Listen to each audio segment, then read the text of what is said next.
Dito guys talagang nabogbog ako dito, sino ba naman dalawa yung katapat ko pero okay lang mabugbog basta alam ko babawian ko sila late game. Tapos naglalag ako talagang bogbog ako.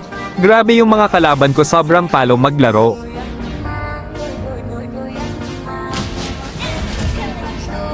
Dito ang sama talaga ng signal ko nawawala agad pag nag-flash ako pero alam ko naman sa sarili ko na kaya kong bumawi mamaya at kung naggustuhan mo itong video baka naman pa-like at share.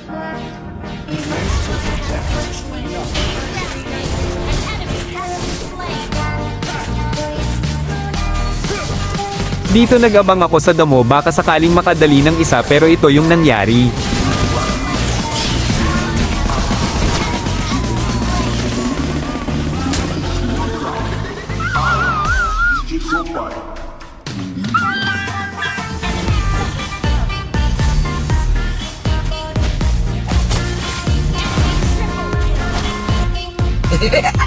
Grabe na TIPIHAN pa nga ako okay na ako naman.